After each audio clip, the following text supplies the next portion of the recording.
anticipated this, but it's still just absolutely stunning to see the amount of people that are still coming in. So out of respect for Senator Tester's schedule, and he has graciously agreed to be able to start, he's a busy guy.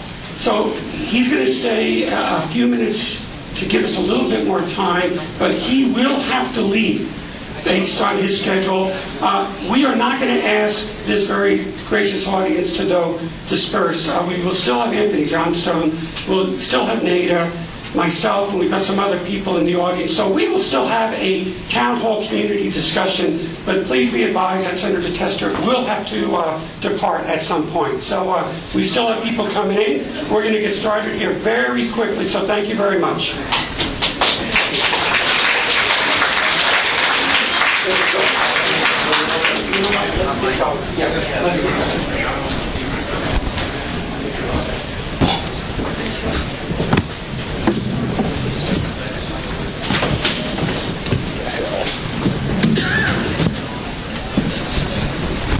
It's somewhere. It's in there somewhere. I got a pen up here, so that's okay.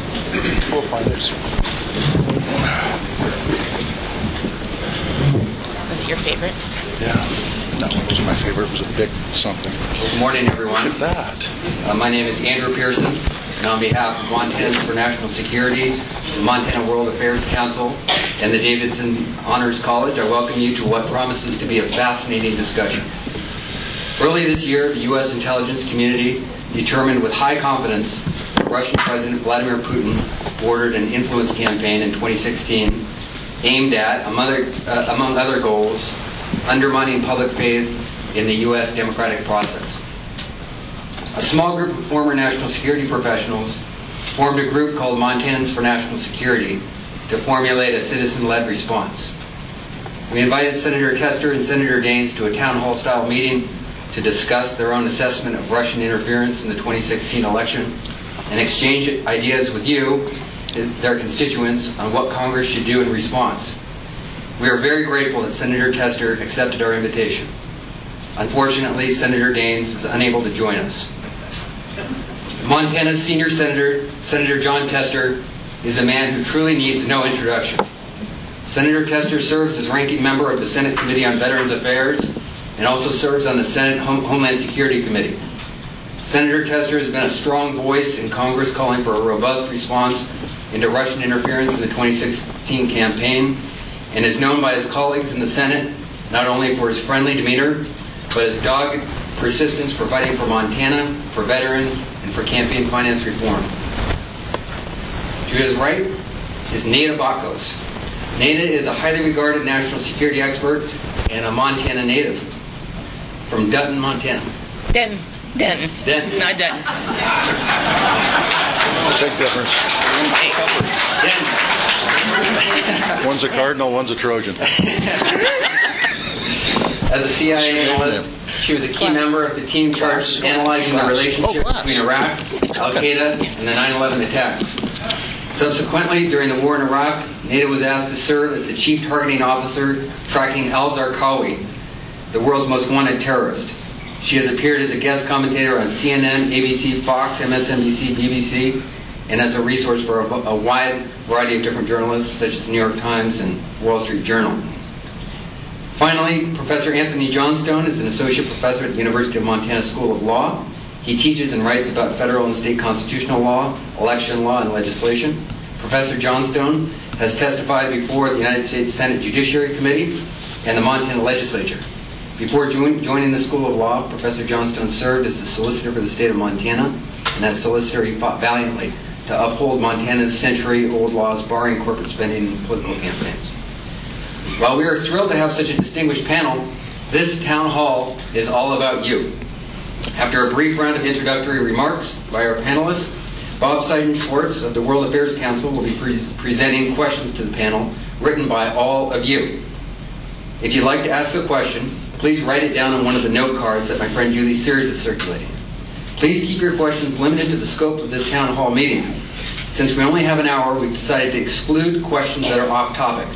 We hope to have a robust discussion about Russian interference in the 2016 campaign, and since the state of Montana has a unique history of responding to and fighting back against outside interference in our elections, a struggle that extends back to the days of the Copper Kings and has become even more urgent in the wake of Citizens United. We welcome questions about all types of outside interference in Montana campaigns and what we as citizens can do about it. Don't be shy. Fill out a note card and hand it to Julie. We look forward to hearing your questions. And without further ado, we will have brief remarks from our panelists. And Senator Tester, the floor is yours. Thank you. Thank you, Andrew. It's a pleasure to be here. You know, incredible turnout this morning, just to get out of the heat. But it's great to be here. I think it speaks to the fact of how important elections fundamentally are to our democracy. And I want to thank Andrew for the kind introduction, Bob Sidesworth for doing the moderating, and the Montana World Affairs Council, Montana for National Security, and Davidson Honor College for sponsoring this. I want to thank Anthony Johnstone and Neda Bakos for being here today. Very much appreciate you bringing your expertise to this conversation. And I want to thank you, the folks that are sitting here today, for your interest in this important topic, because I think there are a few things that are more important than our elections. They are the foundation of our communities, essential part of our form of government, and it's really the essence of our country. Every Montanan should be concerned about election integrity. Unfortunately, I believe that integrity is under attack. Whether it's a dangerous flow of dark money, whether it's foreign governments meddling in our elections, whether it's making it harder for folks to vote, the integrity of our elections are at stake. In 2010, the Supreme Court made a decision on a case called Citizens United. It ruled to allow unlimited amounts of dark money. This is money we don't know who put it into the coffers, to be spent in our elections. This allows large corporations to try to buy elections. In 2012, for example, $25 million was spent by outside groups in that Montana Senate race trying to influence our elections. In 2016, this is a nationwide statistic, $1.5 billion was spent nationwide to try to influence the election. Since the Citizens United decision, we've seen the dark money, the money that we don't know who it comes from, expand exponentially. And the amazing thing about Montana is we've had a long history of folks trying to buy our elections. Back in the days of the Copper Kings, or whether it's the Koch brothers, we know money is really not the same thing as free speech. And that's why I've worked hard to rein in the dark money in these campaigns. I've introduced a constitutional amendment to overturn Citizens United decision and declare that.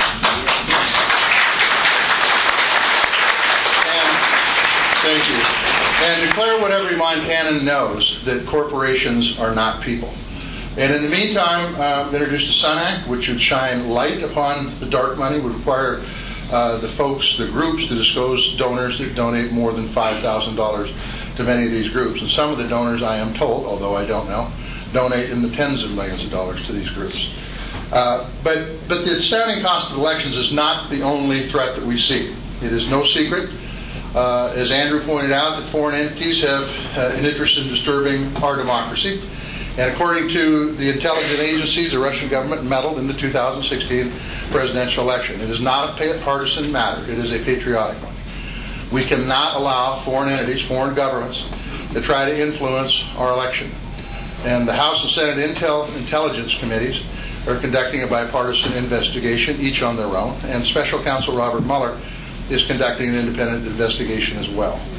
I think we need to work together to get to the bottom of this and to better protect us against it in future elections in this country. The American voter deserves to know that when they put their ballot in the ballot box, that it is free from foreign involvement.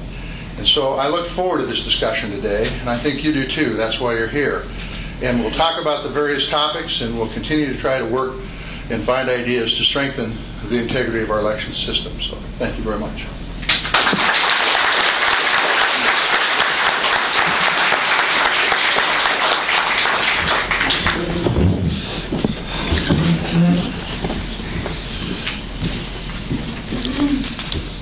So thank you very much for having me today. I really am honored to serve on the panel here with Senator Tester and a professor whose job I truly actually wish I had. It's so much more interesting than what I have done. Wow. My background. You work for the CIA, I right? know, but it's like, this is fascinating. It's a topic. Come to one of our faculty meetings. Just brief background on me. As you said, I'm from Denton, Montana. I grew up in Denton. I lived there and went to Montana State University for undergrad. Go Bobcats. I actually ended up at the CIA after applying through their website in 1999, which is a really strange thing to think of, that there was internet back then, in addition to the fact that they were actually interested in little old me from Montana, but I'd actually done a little bit of graduate work overseas, and I guess that had proven my bona fides that I could handle dysentery and other things. But I went into the agency. I was an analyst initially, and then I moved over to being a targeting officer, which was the bulk of my end of my career in the operations side, going after Zarqawi, who was the leader of Al-Qaeda in Iraq, sort of the godfather of ISIS, as he's known. But I really appreciate you having me here today and look forward to the discussion. Thank you.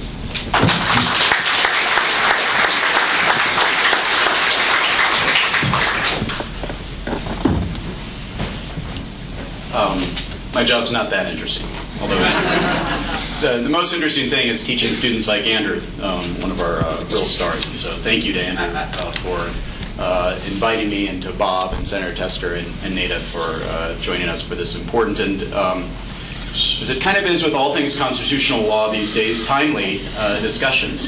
I'll just, looking forward to the questions, but it's the week of the 4th of July, and so I thought I'd put in context. Our nation was founded largely out of a concern about outside meddling in our government. That's why the Declaration of Independence, right, talks about when it became necessary for one people to dissolve the political bonds which connected them to another. Because the king and the parliament overseas, far away from where we Americans live, were governing us. And that was a problem. And so we fought a revolution. And shortly thereafter established a constitution that took account of the dangers of outside influence in our elections. I've offered a handout, and I've written this at length. There's a link to the paper I've written on this subject, which brings it back home to Montana and dark money. But we see throughout the Constitution, just the basic example, for example, that who elects ever since the 17th Amendment our senators and our congresspeople, where our electors for president meet. That's all in Montana.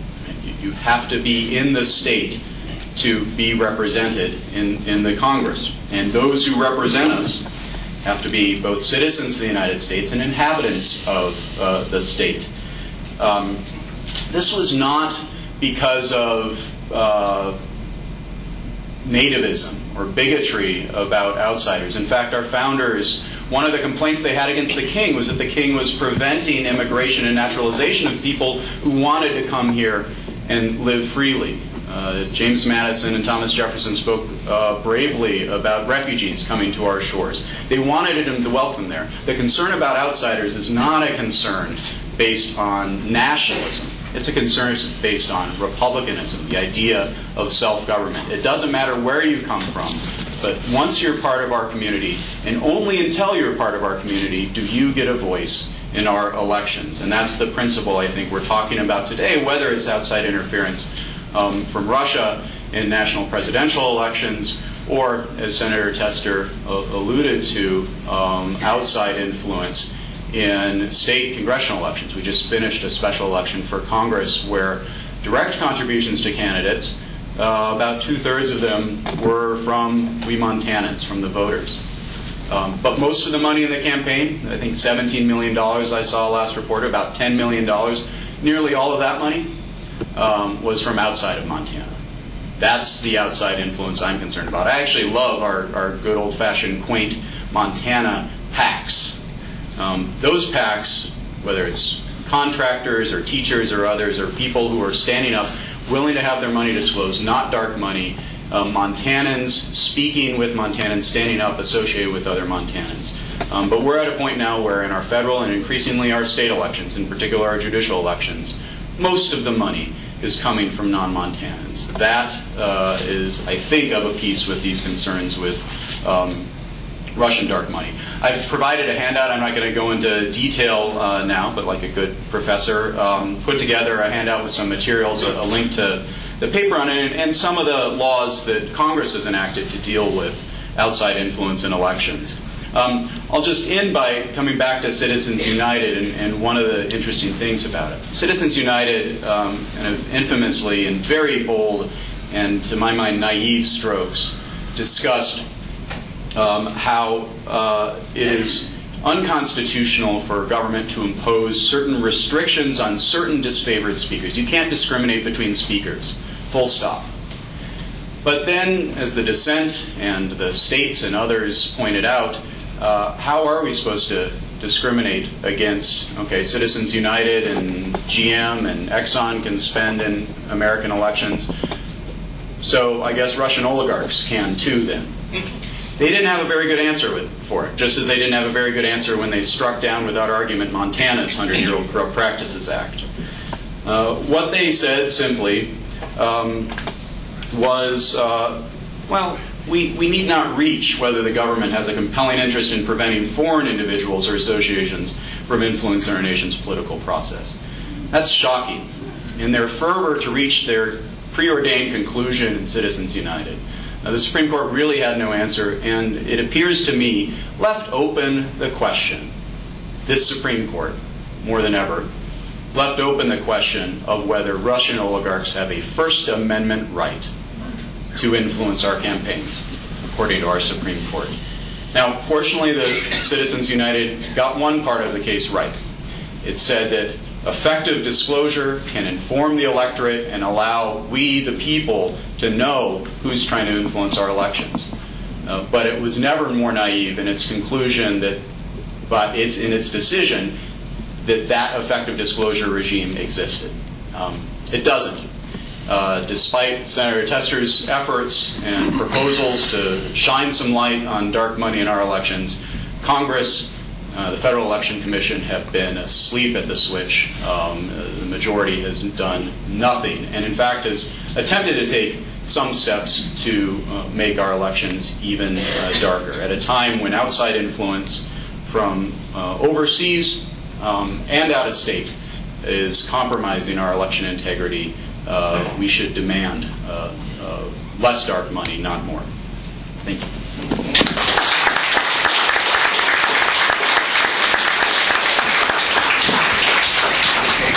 You just made my job easier and more difficult because I had a series of questions prepared of which you've addressed most of those already. So I will do my best to pivot here and start with Senator Tester. When you're talking about dark money and Citizens United, I'd like you to please give a little bit of a distinction in color to what that actually means for maybe people in the audience. And the second question is, every administration comes in with their own, I believe, preset conceptions ideologically, as well as what they view certain types of policies to be. So if you would, sir, please share with us, how do you view the current administration vis-a-vis some of the issues that we're going to be addressing here today? So thank you very much. Yeah, thank you. Dark money is basically money that you can't trace. And it applies mainly to C3 and C4 corporate nonprofits who can raise unlimited amounts of money from any one person or corporation, in this case, two.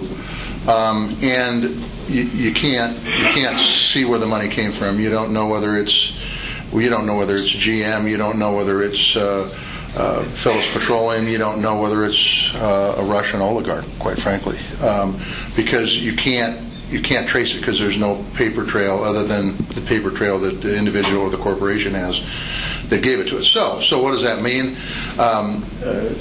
Let me back up again.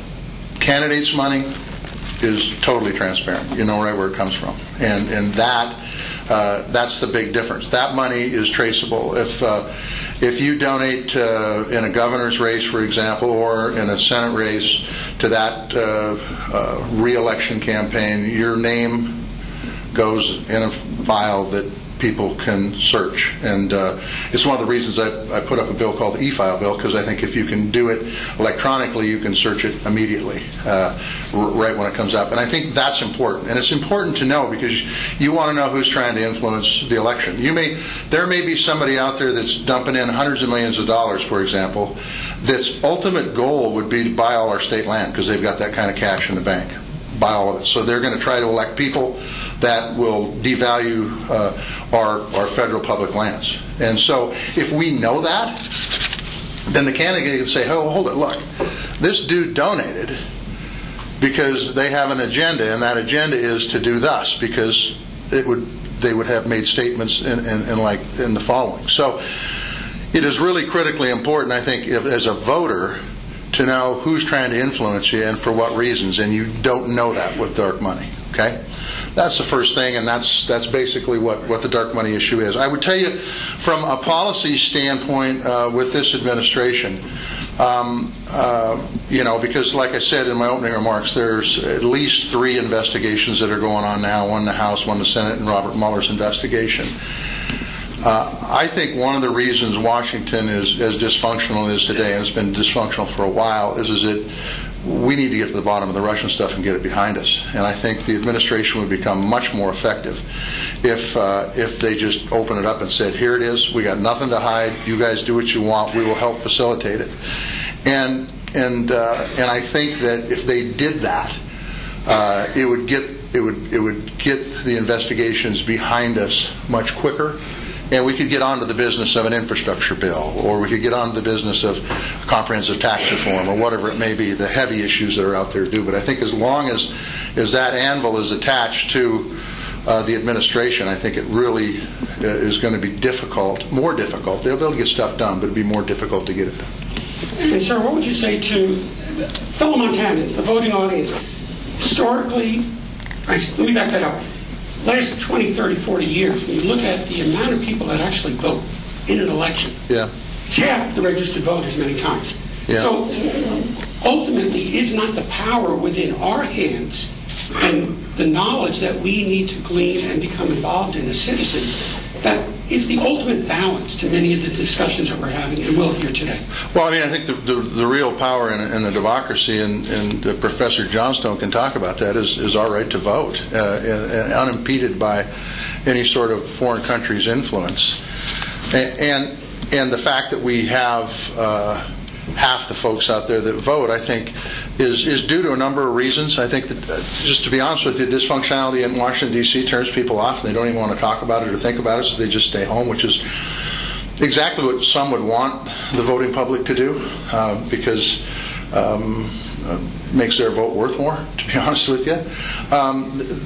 The other thing is that, candidates need to reach out. We're on the campus of the University of Montana, and it was the same when I was a college student. Young people don't vote near the numbers that we wish they would vote in, but candidates need to speak to those young voters too, and they need to take their input when we go back and make policies and value that input when we're making policies. And I think the whole deal with disenfranchising is really interesting, because I've got to be honest with you, I'm in the middle of the fray, and when I turn on the news at night, I usually turn it over to a baseball game because it drives me crazy. And I think that if it affects me that way, it affects probably everybody that way. That you just say, enough of this crap, let's do something that's fun. But it's so important. I mean, the policies are so important back there, and the people who are elected are so important. And so the fact that we need more people voting, I think, is critically important. I would just end with one thing, and I'm talking too much, but I got in the state legislature in the 1999 session. And I remember, because when you're a beginning legislature, they put you on state administration, which isn't the most cherry of committees, but it deals with voting. And I remember vividly, in that 5-member committee, working to make voting easier, make voting more accessible for people. So you didn't have to be sick to have a mail-in ballot. You could just say, I want a mail-in ballot. And we did a lot of things like that. And unfortunately, I think over the last 10 years, there's been an effort to really restrict voting. And I think that's really unfortunate for the democracy. And I think we need to be aware of that. And the fact that we've got this many people in this room on a Friday morning is pretty amazing in and of itself. But we need to make people aware of it, that their vote is important and it counts, and it's the basis of our democracy. Bob? Yes, please. Just on Senator Tester's point about election integrity, one of the more active investigations that this White House is engaged in is an effort, really a pretextual effort, to build a case to make voting for Americans harder. That's not true. It's led. Gentlemen, I'm going to ask, please, when somebody's speaking, save your comments. We're here. We respect each other. So please. So the idea of voter integrity and voter fraud is important. The best studies that have looked at voter fraud, the kind of traditional voter fraud we think about, someone showing up and trying to vote twice or voting in someone else's name intentionally, has turned up about 31 credible incidents of voter fraud out of 1 billion votes cast. Now, voting is a constitutional right. It's expressed under our state constitution, and it's implicit in the federal constitution. Imagine, this is something I hope resonates with Montanans. Imagine if we applied the same sorts, put the same sorts of obstacles in front of voting, in front of gun ownership, if there were 31 crimes committed out of 1 billion guns owned. Imagine the response of that. We would say that was unreasonable. We might even say it's unconstitutional to try to throw up obstacles to gun ownership on the basis of such a low risk of harm.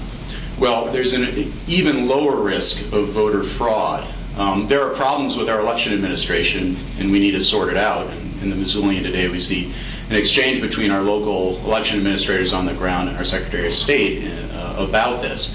But something to look out for are efforts to make voting harder for Americans on the basis of a very low possibility of real fraud. And unfortunately, and we know this, the vice chair of the Pence Commission on Voter Integrity has in his agenda to repeal or amend the Motor Voter Act, for example, to make it harder for voters to register. There are lots of fixes we need to do in our election administration, lots of bipartisan fixes that were arrived at by a bipartisan commission under the last administration. We should go to work on those. I know Senator Tester is in support of many of them. But something else to look out for are unsubstantiated claims of voter fraud used to make voting harder. Thank you. This question is for Nada. I will also ask our panelists to please weigh in on this too. Your background as an analyst, I know you've done a number of briefings. I think it's important for people to understand historically and to the present what drives a country like Russia or others to interfere in others' elections. It's nothing new. It's as old as Methuselah. So let's get a little bit of insight. So you're giving a briefing to the new administration, and you're going to talk to them about Russia, some historical perspective and currently. And what is some of the motivation? So that maybe we get in the mind of Putin a little bit to understand what it is that he was hoping to accomplish. What was the objective and the outcome? So if you would, please, and panelists, please feel free to weigh in. So we talk a lot about Putin solely as an individual driving this agenda in Russia. And really, it's not just Putin. This is Russia looking to reestablish their superiority on the world stage. Since the Cold War, they have not been able to achieve influence in the way that they want to. So Putin has an entire apparatus behind it, intelligence organizations. This is all, of course, done not as democratically as it is in the United States, as some direction of Putin. But Russia is looking for expansion and intervention right now. They're not focused on specifically Trump. They're not focused specifically on Republican agenda. What they're focused on is influencing and interrupting the United States. And however they accomplish that agenda is what they're doing in the moment. So this is their tactic. Their overarching strategy is expansion and intervention. Their tactic right now is to obviously degrade the Democratic talking points and going after mainstream media. When you look at some of the hackers that were on Twitter, expanding some of the talking points from what we now know was Russia influence. Their focus at the time was really interesting because it was a lot of the talking points that were coming out of the Lucifer 2.0 account, which is like a Twitter account that was focused on some of the hacks and releasing some of the information, collaborating with WikiLeaks. They were saying things like mainstream media is not, portraying American interests. They're not. It's fake news. I mean, we're hearing that a lot now to this day. So they're not necessarily innovative in the sense that they're doing it, but what they are doing is very notable because it's influencing the United States in a way that we have not seen before. But as you mentioned, Russia itself has done this throughout time, as has the United States. We can't ignore the fact that this is... I'd like you to have to address it because it's not a one-way street here. Right. WikiLeaks exposed, if we assume that a lot of this was accurate, a great deal of our own culpability in potential interference or trying to influence. So, well, it's not.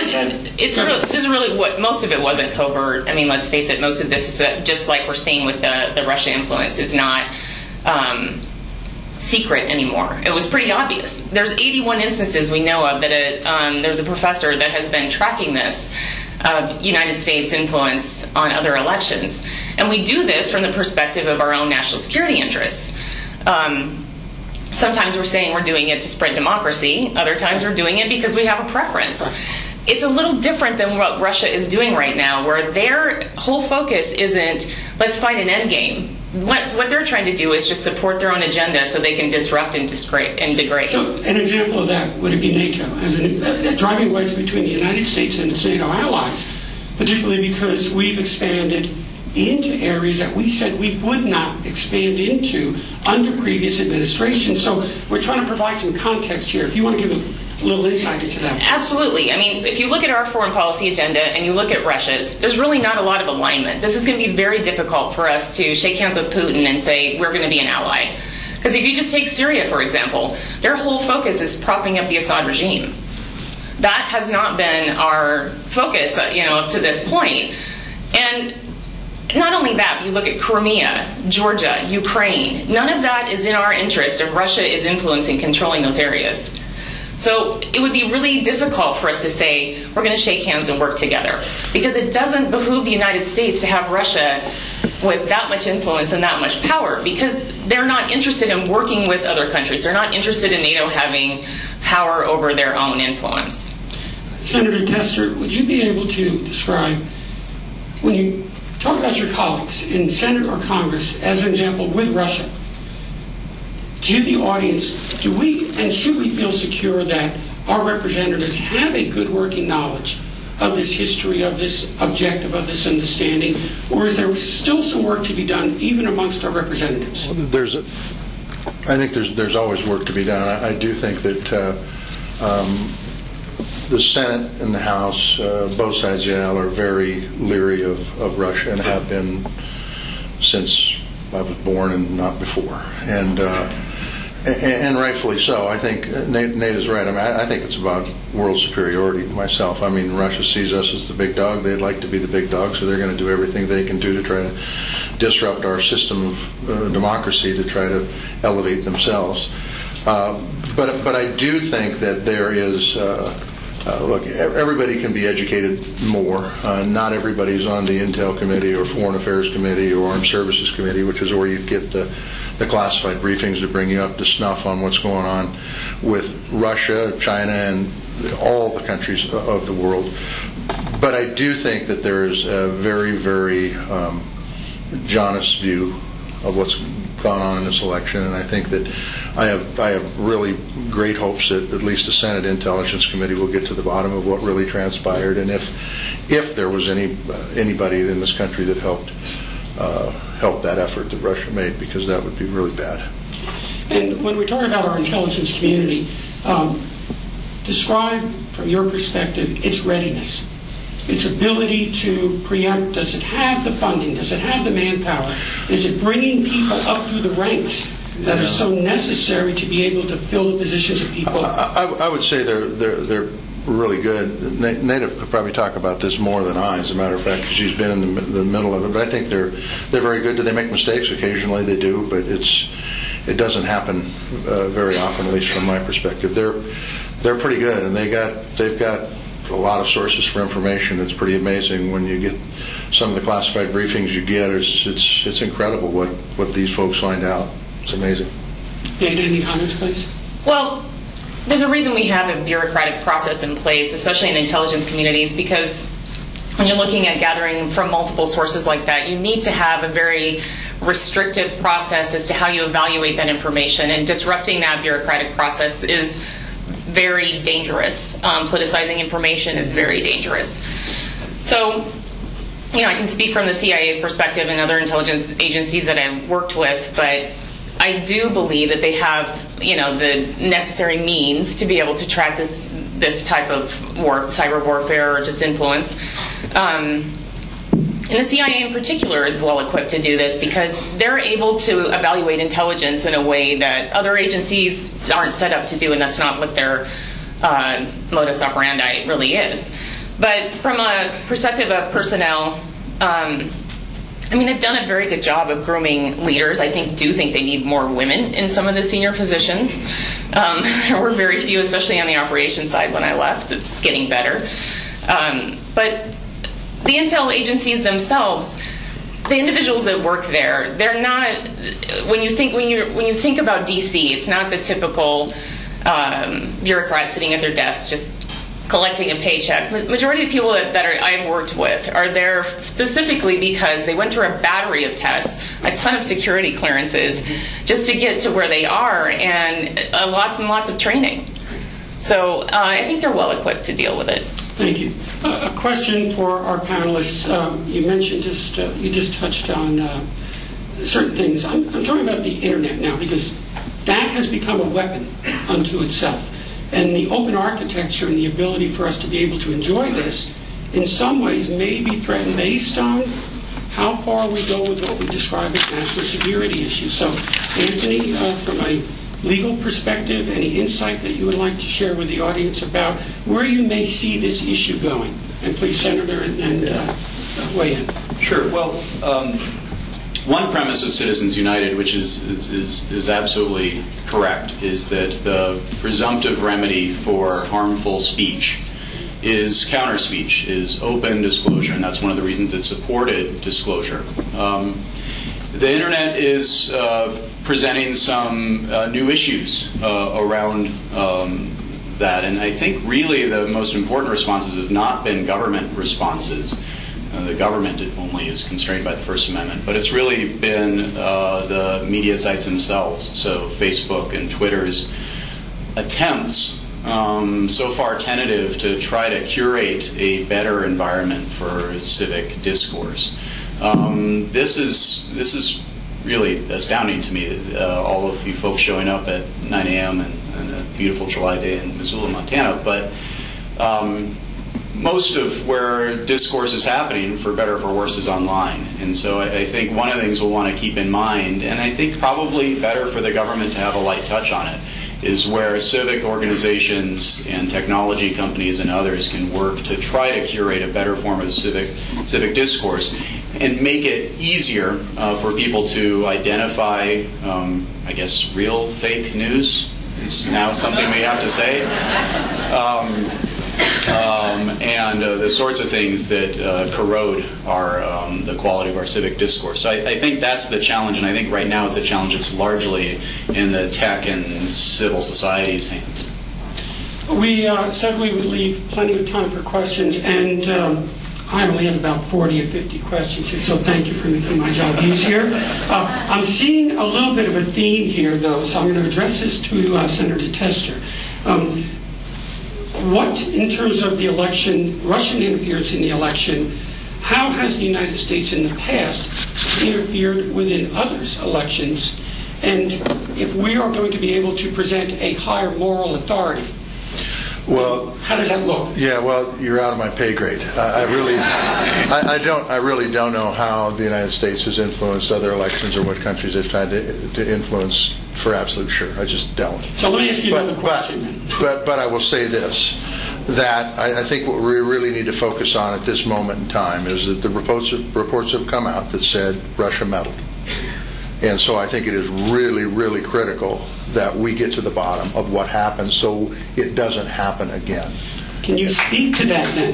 Yeah. In terms of how the investigation is. Well, I think the investigation is moving forward, and I talked to Richard Burr, who's the chairman of the Intel Committee, and Mark Warner, who's the ranking member on that committee. And they're working very well together, and I think that they're going to come forth. But I think we've got to get, before we determine what the solution is, we've got to determine what the facts are. And what happened, I think Nada talked a little bit about the trolls and what they did through the internet to try to influence on Facebook, for example. But we really need to find out what happened, and then we can make the determination of how to stop it. And I think that's really, otherwise we're kind of shooting at a moving target, and it's pretty tough to hit it. Is it reasonable to expect that this will still take several months, up to a year possibly, before we do get a final report? Yeah, what I've talked to Warner about is that if there's any way they can get this done before we get into 2018, I think they have to do a complete investigation, so it has to be thorough and it has to be solid. But once we get into 18, then political craziness starts even worse. And so it'd be great to have this done before Christmas. And I really haven't talked to him in the last few weeks to find out if they're on schedule to make that happen. But to be honest with you, it's a fluid situation anyway, because what they find may lead them to another point, which would take longer. And so that's... So you're asking for patience. Well, I think we have to be patient. I think it's critical. I think it's critical we let the folks do their job, whether it's Mueller or whether it's the Senate Intel or whether it's and there's some other investigations going on too. But really let them do their job, find out what the facts were, and then work to make sure it doesn't happen again. Thank you. Can I add just one thing to that? It looked, from press reports, we're seeing that the Intel community has assessed that Russia has inserted now 150 active Intel operatives inside the United States. They're making a push after Obama had expelled several of their former intelligence operatives to come back into the United States and start working, we think, toward 2018. And I think that's a notable time period that Senator Tester was talking about, is to think of this in two different pieces. There's the Russia influence piece, and we're dealing with that from the national security perspective, and then there's the investigation that is being led by Mueller. And this one, the Mueller investigation does need to take time. It has to be done correctly. But if you look at the influence and what we already know from the facts of what Russia has done, there are things the Intel community can do, and there's also sanctions that can be placed upon Russia now that I think the administration needs to weigh in on. Yeah, and we just passed an additional sanctions bill here about 2-3 weeks ago, 98-2, so it's something that's very bipartisan. Thank you. This question is also for you, Nada. Do you think our president believes and accepts these reports regarding Russian interference? It seems that he is not acknowledging the problem and does not have a plan for multiple security agencies, and does not have a plan, period. Multiple security agencies have identified Russian interference in our election. So the question is... So my answer, of course, is predicated on the fact I don't work there anymore, and I'm not involved in any of those meetings, but from what I can see from what he says openly in public forum, he's not acknowledging Russia's influence to the degree that it was. He said something just this week, I think he was in Warsaw, that there were other countries and individuals involved, and that is not at all what the intelligence community has found. And he was also discussing something about 17 intelligence agencies weighed in, and he discovered it was only 3. That's because typically the DEA doesn't weigh in on issues like this, nor would necessarily, there's other agencies that don't write intelligence reports. That's where the 3 agencies come from. Next question is, I'll address this towards Anthony, please, and weigh in as you need to. President Trump is meeting with Putin today. What should he say or ask of the Kremlin? me? That might be what he should say too, but I think I had a breaking news alert that they had, as far as we know, they've exchanged pleasantries and are now in a closed meeting. But I wouldn't, I mean, the point of the job of our president is to support and defend the Constitution of the United States. And I think the values of free and open elections conducted by Americans and open, vibrant discourse, even heated discourse, even critical discourse on both sides, is something that's foreign to Russia and to President Putin.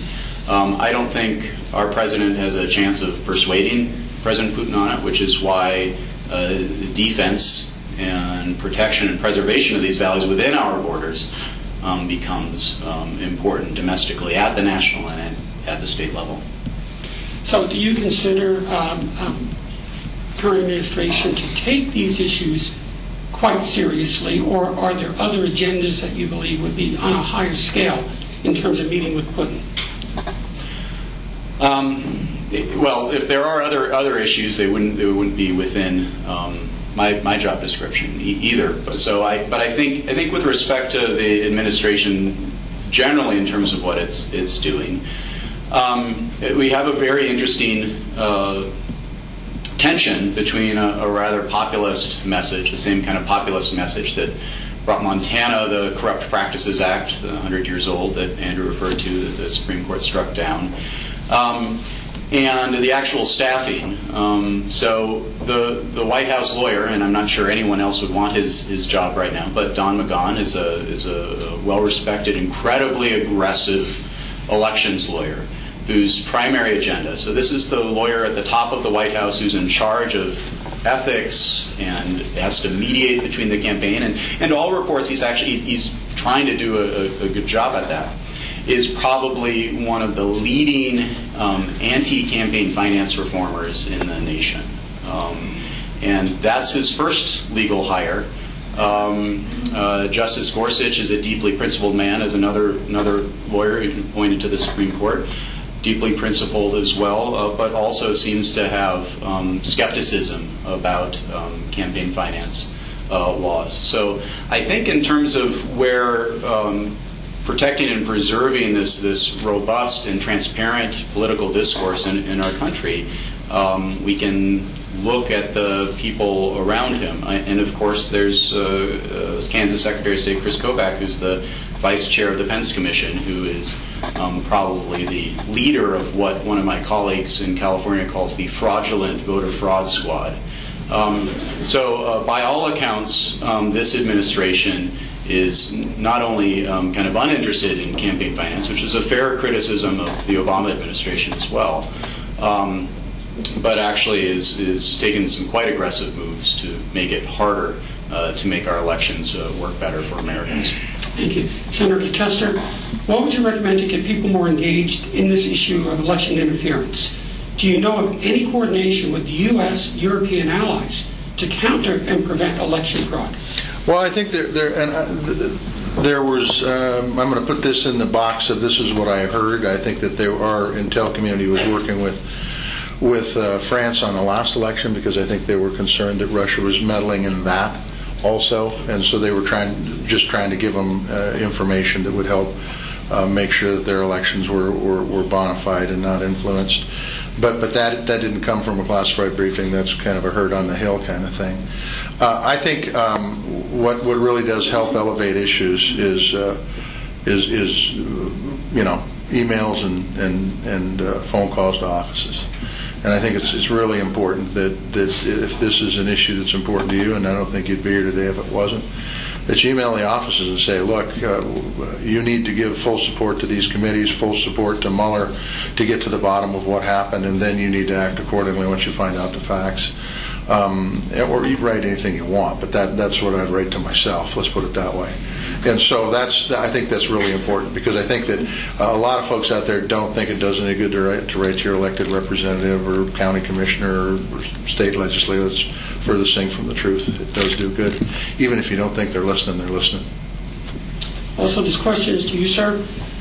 As you were a candidate in the expensive 2012 election, how does this influx of money change your role as a representative to the public?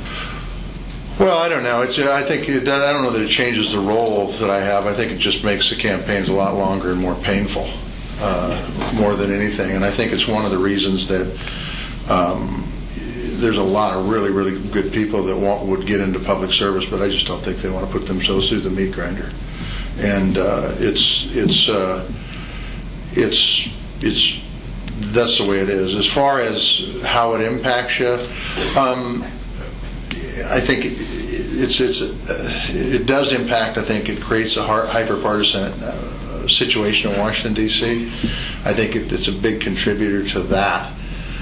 Personally, I try to fight through that as much as possible, but oftentimes you're not able to do that.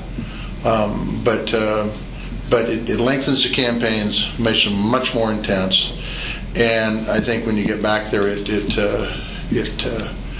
really makes it much more partisan than I think most states in the country, but absolutely Montana would want it. So some countries have much shorter election cycles. Shorter, yeah. Shorter. Has there been any discussion on the Hill to possibly consider this, because what you just described is part and parcel of the problem? Yeah, look, I farm close enough to Canada where I can get the radio, and I'm kind of jealous of them, because when they did the last prime minister election, it was like 2 months and it was over with. It might not even have been that long. But on the other side of the coin is we've got free speech in this country, and elections are important, and so we've got to be very, very careful if we start limiting the length of elections. Just guys, I mean, I don't know how we do it and make it constitutional. Maybe Anthony can talk about that. I don't know. And the same thing with money, with the Buckley v. DeLeo decision. I hate talking about decisions in front of a professor at the law school, but the truth is that decision was equating money with speech.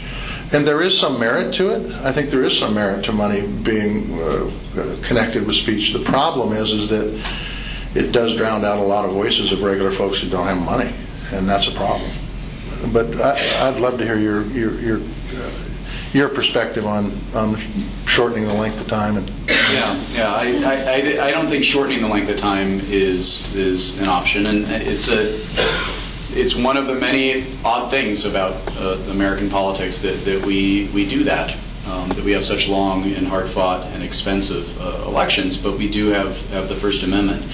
Looking at it, I can only sympathize with Senator Tester's experience on the campaign trail. I look at it mostly from the voters' perspective, and I think one thing we can do, and it relates, Bob, to one of your questions and Senator Tester's points, is to try to involve more people, not just in voting, but in campaign finance. It's actually kind of surprising if you look at it how little money there is in politics. I actually think that there's when you're talking about at the state level a $4 billion budget, and at the national level multi-trillion-dollar budget, that there's not more money in politics. And I think that missing money is yours, or maybe not yours, but your friends and neighbors who don't get involved in supporting candidates and making it easier for good people to get involved in politics.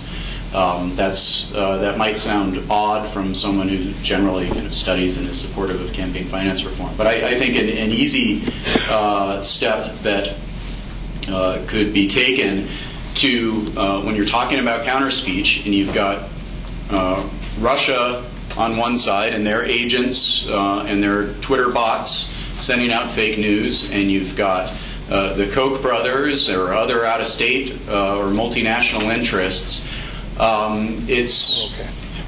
Even if we didn't have Citizens United, it's pretty difficult to get on top of them and quiet them completely, and that really would run into First Amendment issues. The better solution is to get more of our voices into it, and frankly more of our dollars into it. The Montana is one of the most involved states in terms of campaign finance. We have a nearly national high of 5% of our voters engaged in campaign finance. There are lots of things. Seattle has recently created a democracy vouchers program. Other states have created matching programs. You could, when you look at a $17 million congressional race, that's kind of shocking in isolation. When you look at how important it is who represents us and that we get good people doing it, $17 million seems like a bit of a bargain as long as we know who's paying the bill. And so one suggestion might be, for $25 or $50 per Montana taxpayer, you could fully fund both state and federal campaigns by Montanans. In the environment we're in, that's pretty much the only way regular Montanans are going to be able to stand up to outside influence, is by getting more of their money into the game. And there's a pretty simple way to do it with taxpayer-funded elections. They're spending our tax money. Why don't you take the first $25 of that, for example? It's actually a quite conservative proposal supported by a couple of Republicans. Take the first $25 you pay in taxes and put it towards making sure that you get good people who are deciding how to spend that tax money. That would be one solution. So here's a question that really kind of pivots off that. And please, any of our panelists weigh in. What can the general public do to get proactive in getting the government to acknowledge that Russia or anyone else is messing with our elections, and what would be the consequences? So both from a governmental perspective, Senator Tester, as well as from a citizen's perspective for our other panelists. I would just go back to what I said earlier about just be proactive, write, call. If you see them, tell them. I think it's really important. I've got a friend that I don't see near as often as I'd like to, that every time I see him, he says, you got to fix this election system. It's driving me crazy. And so it's his number one issue. And I think if it rises higher on the general populace's radar screen, I think more inclined to get Congress to act. And by the way, I would add that the legislature a few years ago passed a great Disclose Act that oftentimes you'll see legislatures pass things that the federal government take up. The legislatures actually lead, and I also would commend that effort. But direct us as citizens towards not just calling you up and venting. Yes. We get a lot of that. I'm upset. What do we need to do, and where would you direct us towards getting better education so that we're more informed about the issues and can talk more intelligently? Boy, that's a great question, and it is a great question. I think you have to look at some of the books out there and do your own self-research on what's going on. But I can tell you that in Montana, for example, I'll just tell you, and half of the money we spend on these Senate elections is dark money. I shouldn't say we spend, I got no control over it, but it's spent on these elections. And so in 2006, as I pointed out, it was a $25 million race in Montana for the U.S. Senate. In 2012, it was $50 after Citizens United. In 2018, the pundits are saying it's going to run north of 75. And it might be a good deal, but the truth is that eat a lot of houses and buy a lot of books, I got to tell you. And I'm not sure in the end, with the ads that are on TV, that you end up with a better informed electorate. I think you end up with a more, I don't have to say this without a swear word, upset electorate that tend to go to the polls to vote for the one you like. You vote against the one you like the least. Let's put it that way. So it's interesting, but I really think that if you just take a look at your personal experience, in 2012, for example, this is a fact, and if it happened to us, I'm sure it happened to the representative. Is that we got calls from people in business in Billings. I shouldn't say calls. We got one from a business that said, we got a furniture sale going on because you pulled down your ads so we could advertise our furniture. That's a problem, truthfully. We are, unfortunately, at least for the moment, out of time. Senator Tester does have other venues that he needs to go to, so I would ask each of our panelists to please, with a closing statement. We will continue to stay here to please ask your questions. We'll do our best to answer and continue this discussion. So, Senator, if you would, please. Yeah, I would just tell you that first of all, thank you all for coming. I appreciate it, and I think that this is really important issue. I think that as I said in my opening comments, the basis of our democracy is making sure we have free, fair elections that are uninfluenced by anything, that we're the influence in the election system to be able to have the government that represents us in Helena, Washington, D.C., Missoula County, wherever. And